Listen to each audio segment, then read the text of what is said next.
na mona soni pour nous betango. Mais je fais ça, peut-être que beaucoup de questions, beaucoup de solutions. Vous avez ma femme, la famille, papa est biso, papa est biso, va tout bala. Il faut y aller pour nous bénir biso. À ça, on a y aller sur le biso, puis aller sur bala bénir aïe. On a pris la relation là, aïe, tout le monde peut. À ce proposer, on a pris à bala aïe. Mais les campus qu'on a regardé, dans les aïe la famille biso, pour na makambo oya bénir, on a pour papa est biso, va na tout bala à bénir. Ce que yé moko semaine passée moi à beaucoup de courage à qui pas tantine. Oh gaga nazo lingana ya pa na bino ya se présenter na balaye donc azo mi maka boye on a zela tantine memi eti papa e bisi boye kende ko ebisa mwasi na yo ke asala ndenge to salaka ava yo bala apnya bala yo. Est-ce que ça m'a bien sur papa aussi les pambolé papa ça m'a bien les pambolé on est bien dit il y a sur les bosso mutu a bêté la histoire ma femme bénédiction on est que avant tout bala il faut te coucher na papa na biso. Oh oui siko na cause ko bien bénédiction bana ya so ka kufela di mwana ya o pa so bala ki wana pe so mi bali akufela pe susu mwana liboso.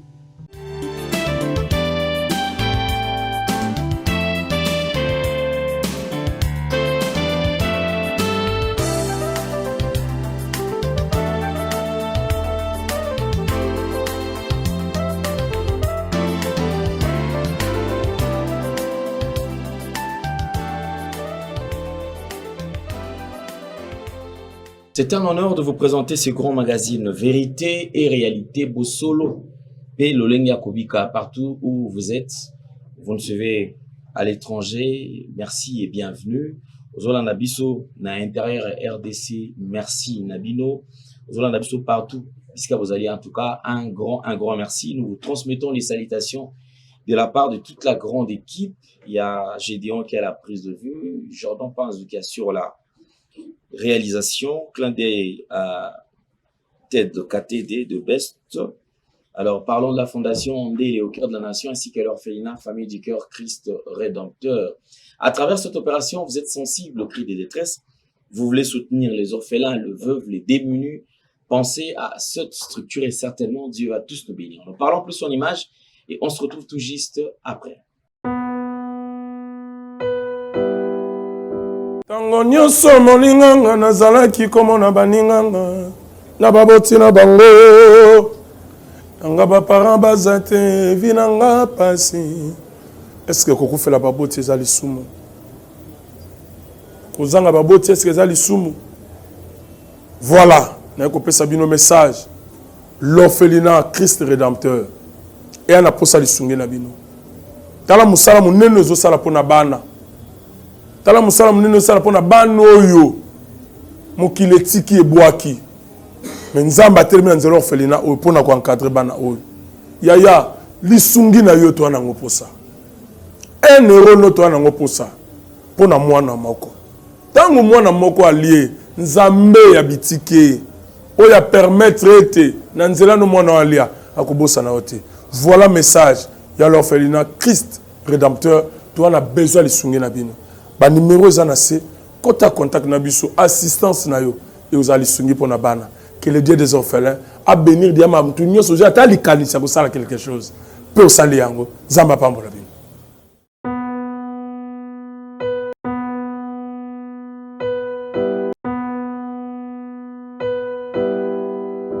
De retour sur ce plateau, comme d'habitude, alors nous avons les différents produits disponibles ici chez nous, l'antipoison, maxi bien-être et tout ce qui va avec. Vous en avez besoin en haut, qui peut contacter Bisso à travers le numéro qui est affiché et vous serez servi. La pub va me donner les détails. Merci Banakin, Bana monde entier.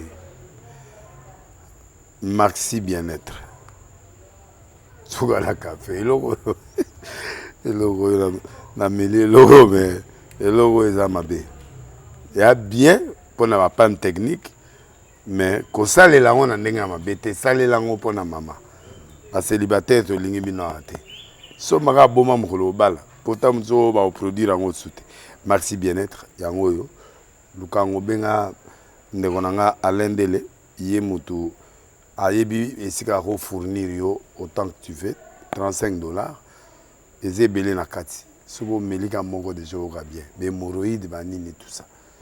Bilialia, vanda mosala banini et réparer yo système ya break et réparer yo pe fonctionnement ya break de break donc et pe son fonctionnement ya bien.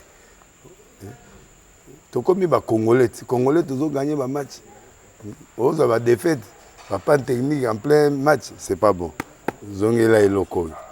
Ngana c'est éviter de dire surtout ba pasteur, boningo mela boyawa.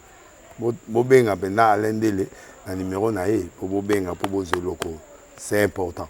Traitement poison anti-poison yango yo ne ba mususu meli yango avant okende obima o mela melango ça des jours ata ba tele loko moi cuire moko c'est bon oyo pe anti-poison donc soko ata ezala kati elongolango alendele mikolo somme n'habité mindele yango ba pese biloko ba udia po biloko yango bendeza ya solo mikolo ba tchaka poison ato la famille te ato za problème na mutu te jalousie car do ba produit yango wana ya anti-poison oyo pe anti-poison donc benga alendele à partir na ye ayibindeni oya ozwango nzambe na nga pambola bino mi batela mboke komi bien te bato bakomi na jalousie oyo tozo comprendre dessous te bana mike bazo kufa mikolo bazo kufa baotiana bana bébé ba poisson donc toujours zala na ntina yo ndenga na nga na ndako c'est bon.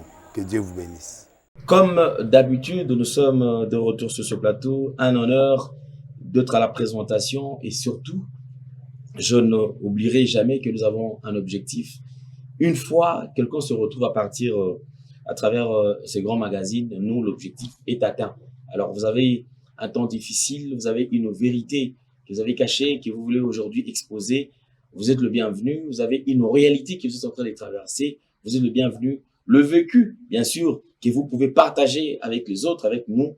En tout cas, ça ne dérange pas, ça me fera plaisir et nous allons vous recevoir. Vous voulez faire partie de l'équipe des consultants, entrer en contact avec nous et nous allons voir comment aussi vous recevoir ou pour vous intégrer dans l'équipe.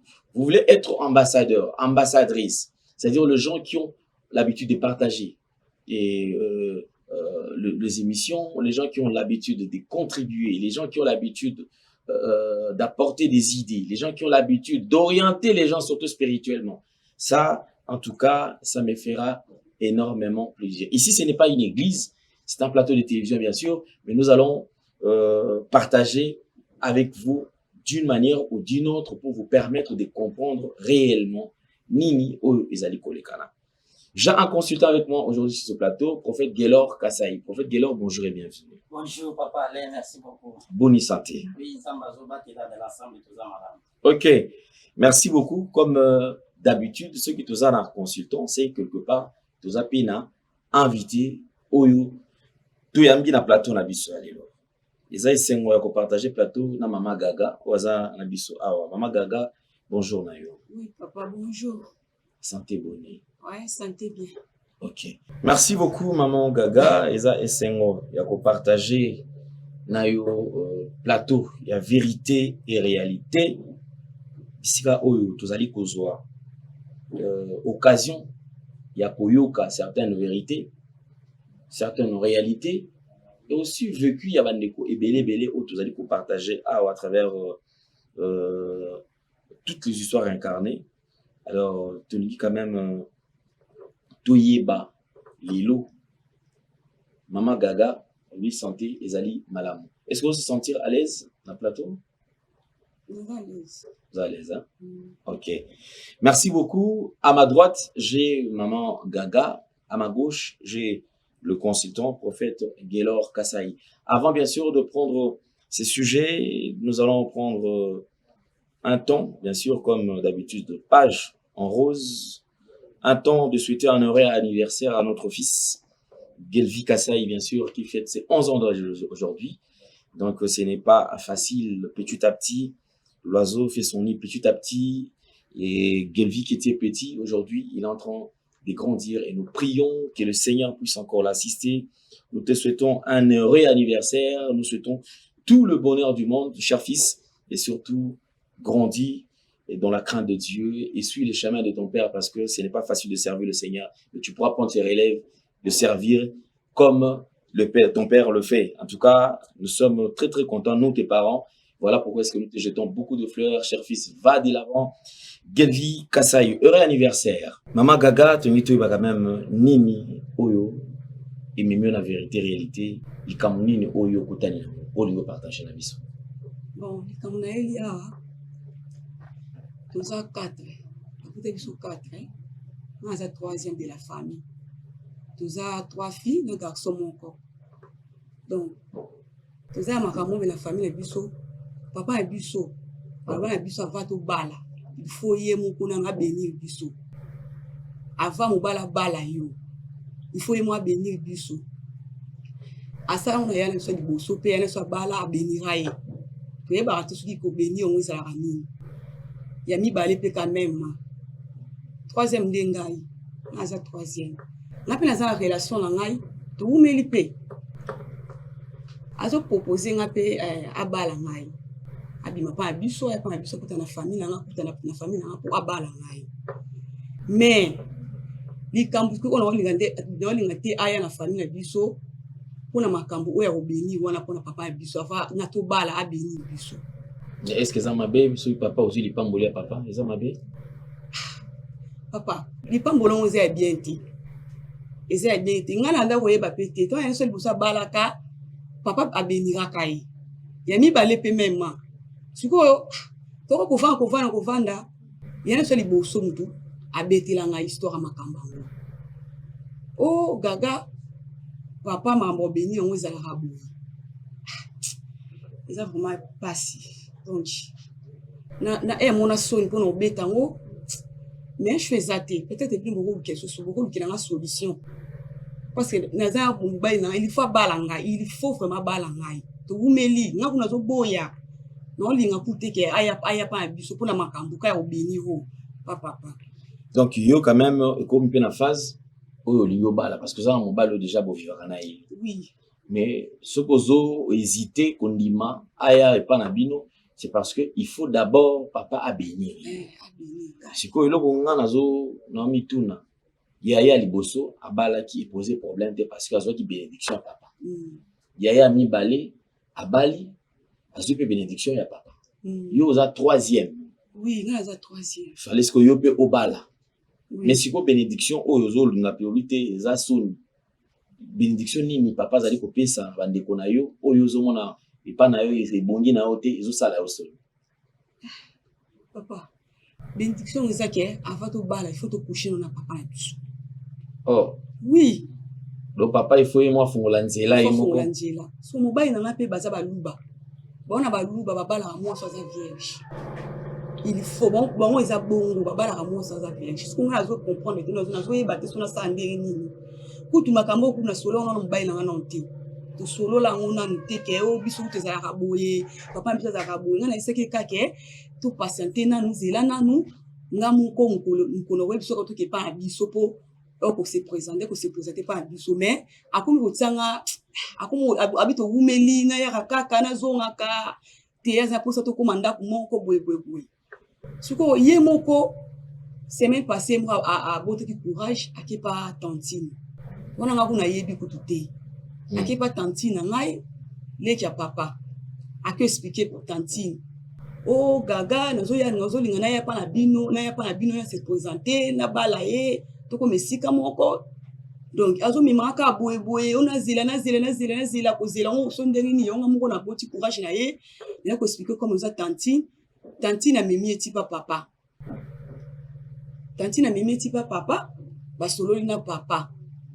Papa ebisi eboye kende ko ebisa mwasi na yo ke asala ndenge to salaka ava yo bala apna bala yo il faut abénir pengai abénir nga après ça un problème to bala no ye usai foye na bino beaucoup minda kumoko siko nazo ebate umbai na pa ye ayo tu na nga na problème nini yo boza na famille bino ke ava ba bala bino il faut ba bénir yo. Ce que yo zo boya bénédiction papa pour na nini. Aza papa na ya boti yo. Ava bala yo. Ava na bala yo pardon. il faut bénir yo abe sala ko na yala bien liboso ya mibale pe quand même siko nazo mo kuna ngo spéculer te po makambo ko bénir on za ba makambi musu na kati yana so liboso to ma papa bininga masala ki wana akufira ki mwana liboso oui après ba makambo wana kale ke tongo yala so sali makambo wana ya nzima ki na ya liboso pa nzima kuta mi yana so mibale betela ngati ngomta betela nga eza yana nga liboso ntavandisa nga bina mataleza ka beteleza ka boyi ngabi ngebo mama ebi makambo oh mama ebi makambo te mama ebi ne te mama eba kaka ke papa bino fa beni bino me ebi makambo te ya betela pata mama te do esuki la ka biso na biso so papa sali bon alba ayo kono mnoka mutu susu te esuki la ka na entre biso na biso ndinga ma sala sala wana et tanti na bino ya ebi quand même ndeko na ye nini wa sala bana non tanti na ebité tanti na yebite so tanti na yeba ke on ga bete maman chéri na ngamba mo souvent ya ebi ka izala en bénédiction ya bénédiction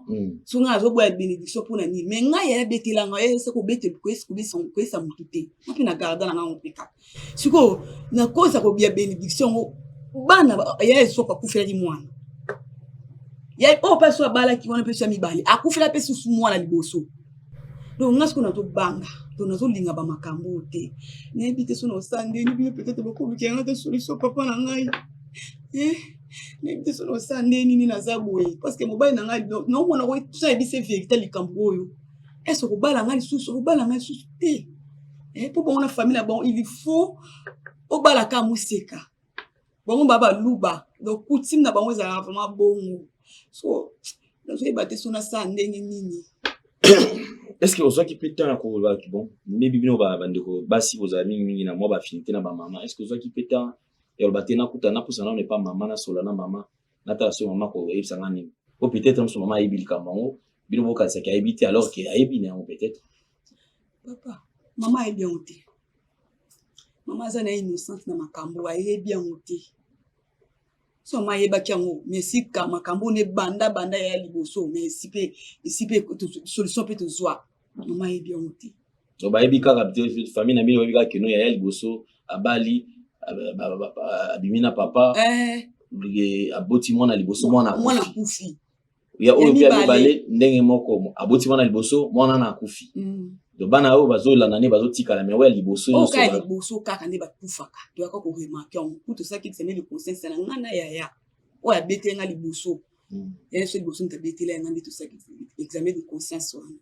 mais nga sikoyo donc nazo banga nazo linga ba makambo te nga ba makambo no linga ngote nga na esaki ya na biya ya poni obeti ata mama te o te pas so banga obeti la mama papa esaka ko beti na mutu te esuka ka entre bon mibale ya mibale pe ya mibale kuta beti la ninga kutata te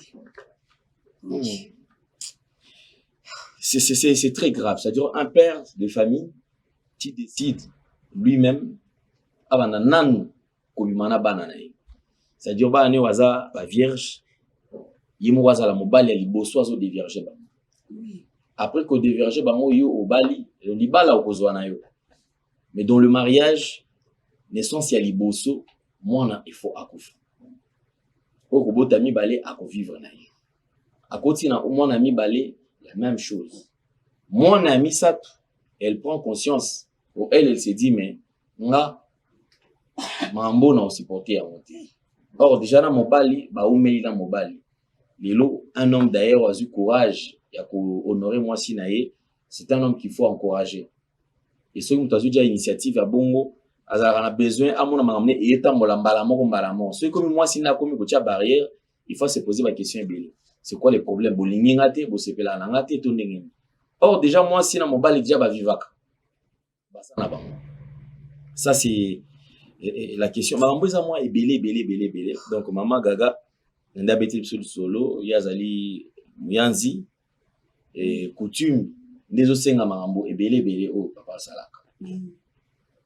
Mais quand même, vous vivez un papa, na katianda. Avant, on appelle ça, papa Guélor, pe maloba. Des beaux vivants. Na papa na kati ya ndako na tango ya zokulisa bino obokola bino jamais moi ba comportement na kiasi mbaka bino ezalaki te non ezalaka te ezalaka soki oniko ba soki olimo bala fa bala yo il faut ka salura makambo wana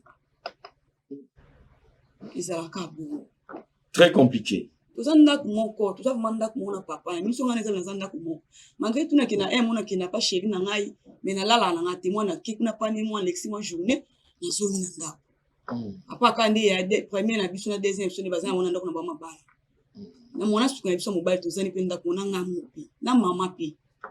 Oh là là là là, c'est compliqué, hein? Très compliqué. Merci, Maman Gaga. On avance dit que tout ça, un prophète Gelor, parce que tout est qu'on annonçait déjà qu'il y a ça, Nabiso et Loro. Alors, prophète Gelor, dès qu'on a biso, Maman Gaga a entre le marteau et l'enclume. S'il faut le mariage, il faut en mappé, koleka. Nzela ou voir bandinga baliki. Au cas contraire, il n'y a pas de mariage. Faudra-t-il obéir au principe il y a papa pour que tout bala tout ko sala ndenge nini. Or déjà souci il y a moi signaux surtout ils ala ki abala batia ina kati ya ndako ya libala nini oyo ezali ko matériaux to nini oyo olingi ko orienter nango ndiko na biso Gaga. Merci beaucoup Papa Alain. Tout semble là avant de répondre à un problème.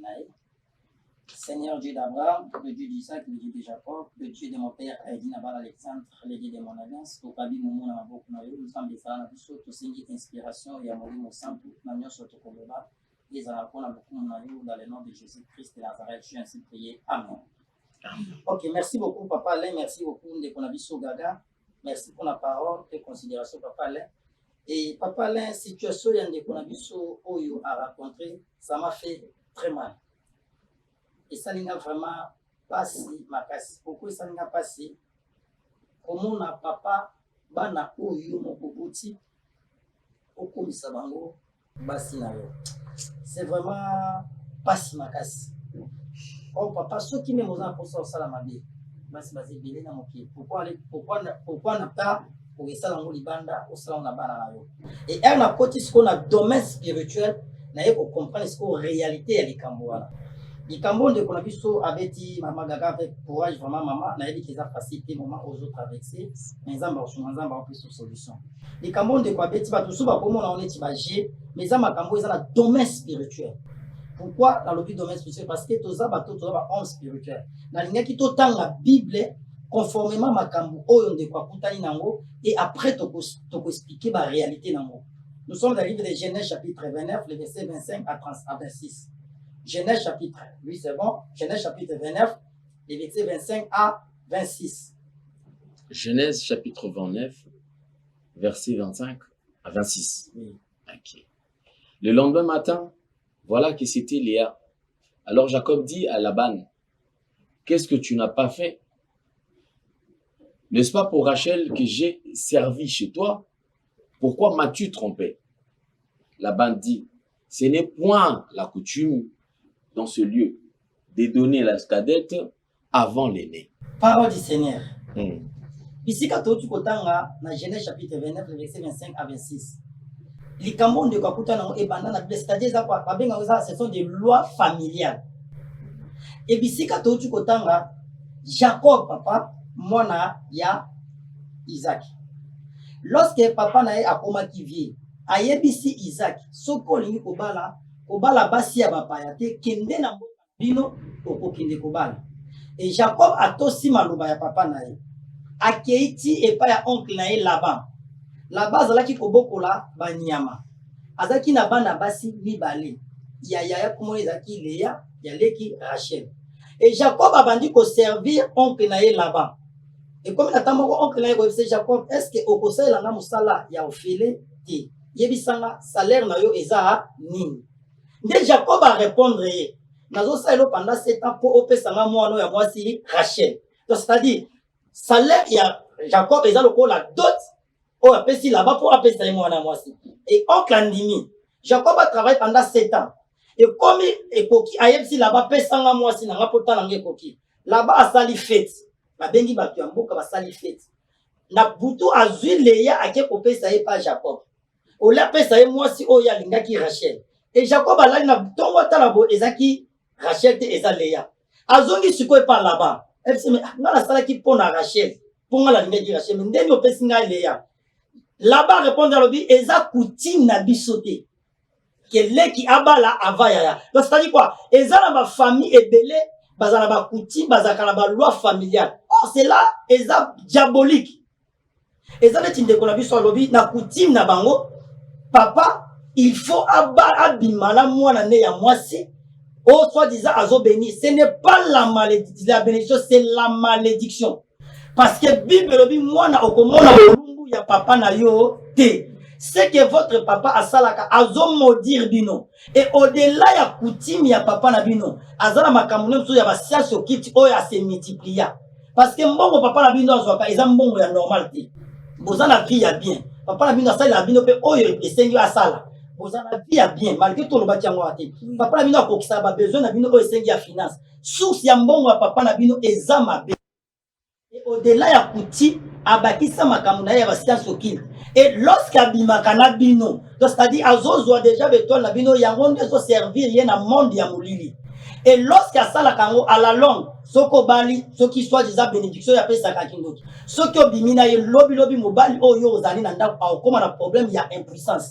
Pourquoi? Parce que eza loge oyo papa na bino akota. Même andeko ya bamibali ya bandeko na yo wana, ba koma na problème oyo nazo yebisa ya impuissance. Pourquoi? Parce que eza condition oyo basenga papa na bino. C'est-à-dire quoi? Bato bazolanda biso, il faut vous comprendre, surtout chez nous les Africains. Ba famille presque nyonso bazana ba loi ba coutume oyo batia. Or coutume c'est la sorcellerie. Na lobite coutume nyonso.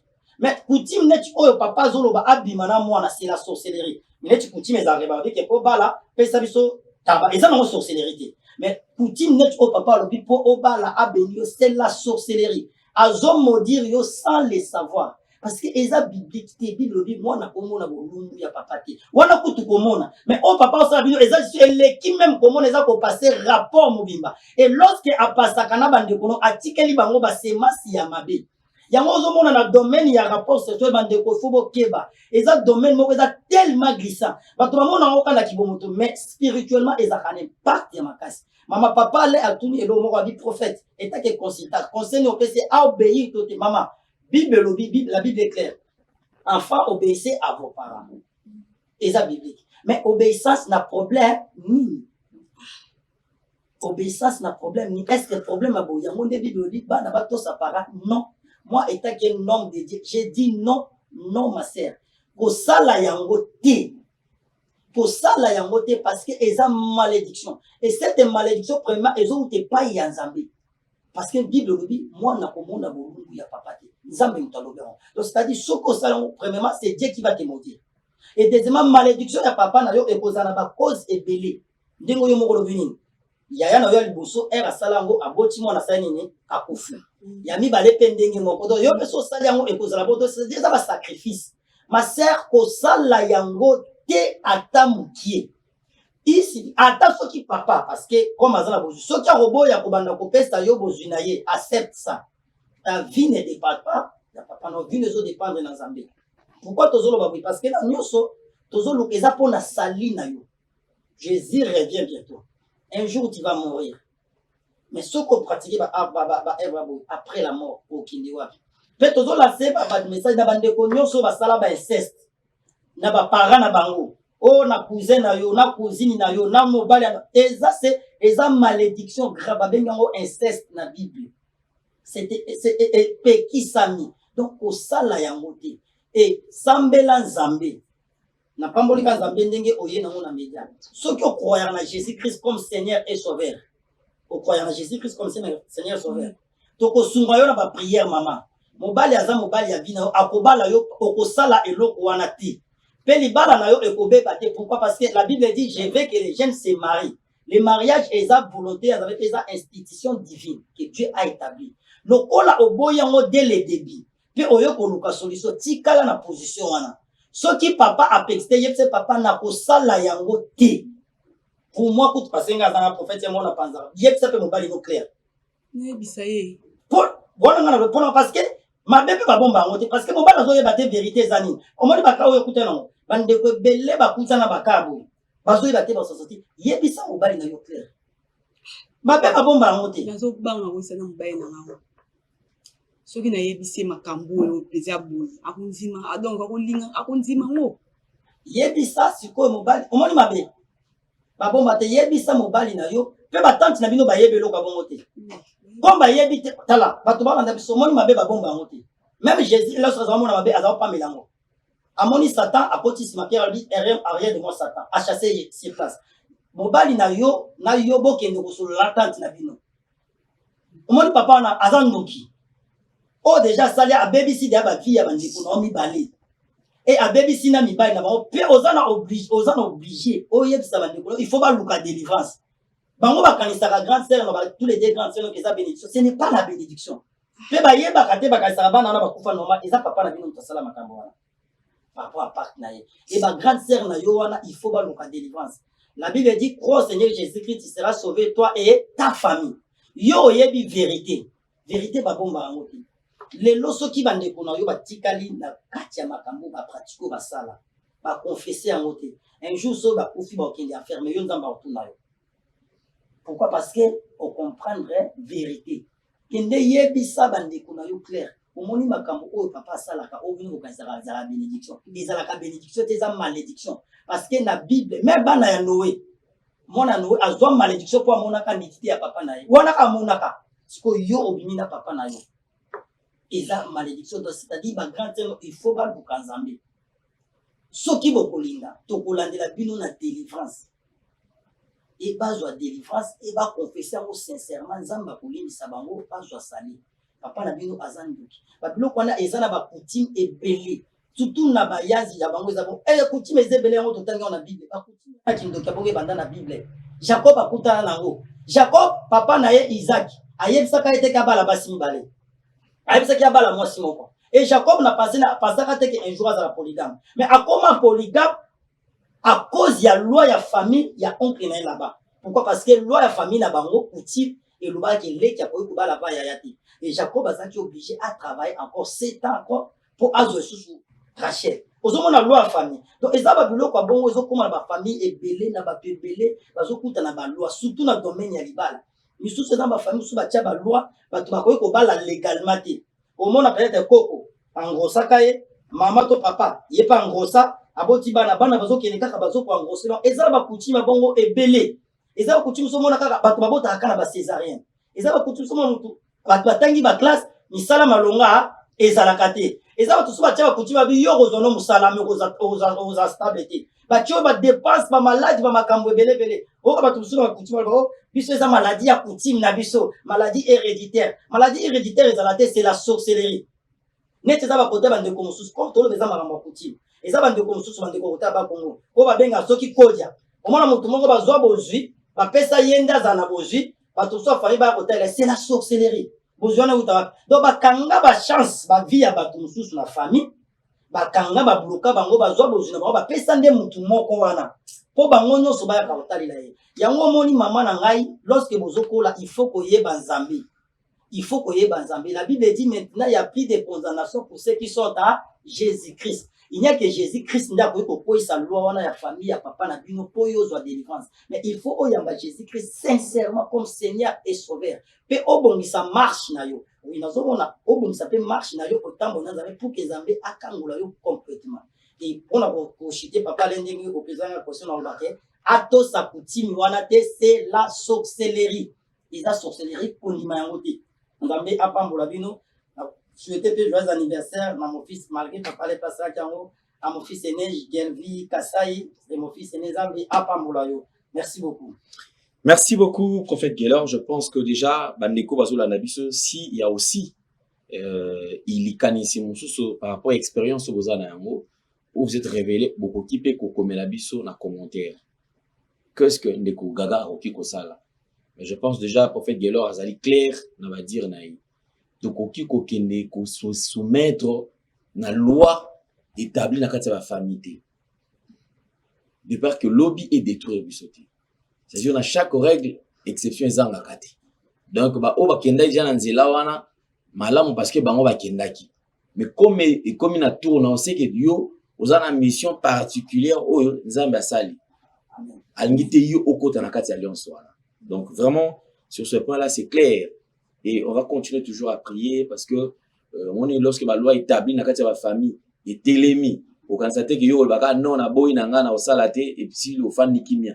C'est-à-dire il faut s'attendre ce OK et ça na bitumba o lingi ko telema o bitumba il faut to dévancer en déjà. Amen. Au côté déjà na mozindo avant l'état ba on va décider ba yaka ba côté déjà blindé et c'est comme ça que Robima Molongi. Donc distraction et zalaté, zala vraiment concentré parce que c'est un temps très difficile. Les diables est au point de s'élever. Diable a télémisque parce qu'il y a rolingate qui loi ou déjà établi dans quatre famille et puis bazo respecter ngo ya zoliaka. Si manango le mutumoko aya ko briser ngo parce que si manango ceux qui yo déjà yo briser ngo ça sûr que même na sima ba o atikali a okota suna kati ya makambo na te. C'est très important. Merci beaucoup. On va continuer toujours. Vous avez des suggestions, vous avez quand même des idées, vous pouvez nous contacter, vous pouvez nous écrire et nous allons ajouter cela bien sûr na Ndekonabiso Maman Gaga. Un grand merci na Maman Gaga, Lokola Oleki, merci na yo, merci na Prophète Gelor Azali consultant, na vérité réalité, merci na Bandeko tout au bazu occasion ya Kotala Biso. Vous avez aimé ces grands magazines, dites merci à cette équipe qui ne cesse de se fatiguer, équipe Ozali au Bunda. Et aussi, priez pour nous parce que dévoiler ma action à diable est sa facilité. Priez pour nous, ce qu'on expose ici, les ababiloko pesant la répercussion sur le plan spirituel. Le soy bozo tambela pour la biso et bosonga et puis ekoede bisoto kende liboso. Merci na Gédéon, merci na Jordan qui est au four et au moulin. On se retrouve prochainement. Vérité et réalité.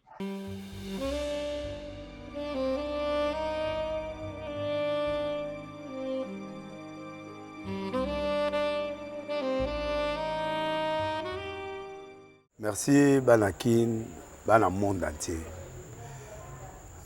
Maxi bien-être. Sougala café, logo na mêlé logo mais logo ezamabe. Il y a bien pour na panne technique mais ko sale la on ndenge mabe te sale la ngo pona mama. Ba célibataire to lingi bino ate. So maka boma mukolo bala. Pourtant mzo ba produire ngo sute. Maxi bien-être yango yo. Lukango benga ndekonanga alendele ye mutu ayebi esika ko fournir yo autant que tu veux $35 ezebele na kati sobo melika moko de joga bien be moroïde banini tout ça bilialia vanda musala banini et réparer yo système ya break et réparer yo pe fonctionnement ya break de break donc et pe son fonctionnement ya bien. To comme ba congolais toujours gagner ba match. On va défaite, pas technique en plein match, c'est pas bon. Zongela et local. Nana c'est éviter de dire surtout ba pasteur, boningo mela boyawa. Bo benga pena alendele na numéro na e pour bo benga pour bo zeloko. C'est important. Traitement poison anti-poison yango yo. Ne ba mususu mela ngo avant kende obima, o mela ngo. Ça a des jours, à tabater le loco, moi cuiré mon corps, c'est bon. Oyopé, anti-poisson. Donc, ce qu'on attend, ils ont la carte. Et l'on l'a. Alain de Mikolo somme. N'habité Mindela, on va payer Bilogo, on va vous dire. Pour Bilogo, on va dire solo. Mikolo, va tirer à poisson à toi, famille, à toi, problème dans mon jalousie, car donc, va produire en wana, il y a anti-poison, oyopé, anti-poison. Donc, benga Alain Dele, à partir d'ahí, à Ibneni, ou à Ozango.